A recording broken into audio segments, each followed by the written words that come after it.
Aduma, but like, why in the world? What are some of like the rough ideas as to why we even have Aduma, or why does it even come into play now?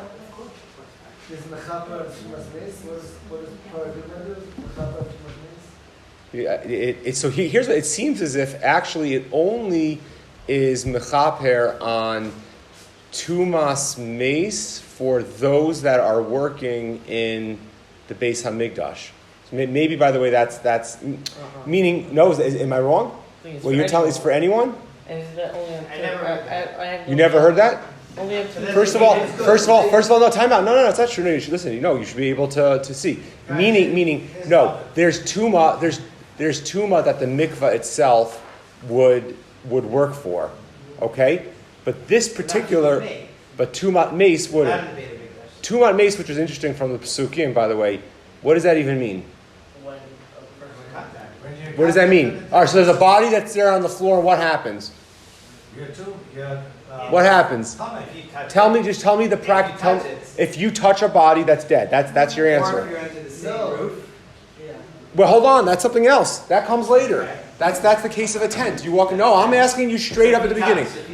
So that's your answer. When you walk in, okay, what's the ruling then? Do you have any idea what it is? Any idea what it is according to what you're saying has to happen? You'd have to get the sprinkles of the water. When? On Tuesday or... You'd probably have to wait.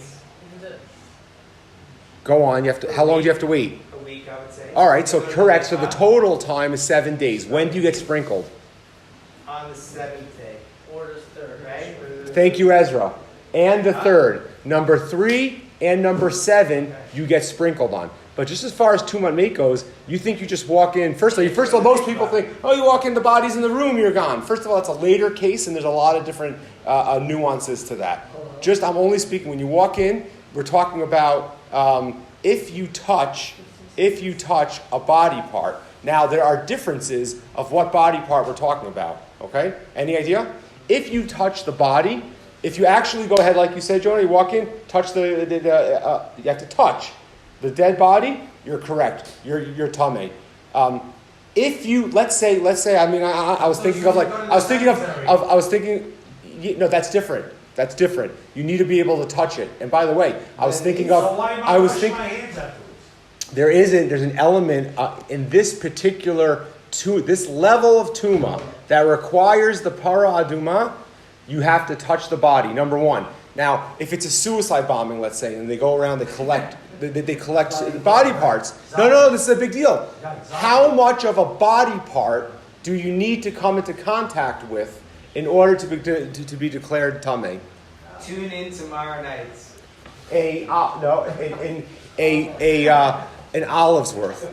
An olive's worth of a body part, you need to go ahead. But this is incredible. But if you come into contact with blood of a dead person, it's only like a male lugma. I know that's like a cheekful. It's a smaller amount of contact with that in order to be able to be declared tamei. What you're talking about comes much later, of a body inside of a tent coming in. How does it affect the tuma of vessels that are inside, metal versus stone, closed jars, something that's left uncovered? How does it impact? That's something else. No, there's no. Yeah. Tune in for tomorrow.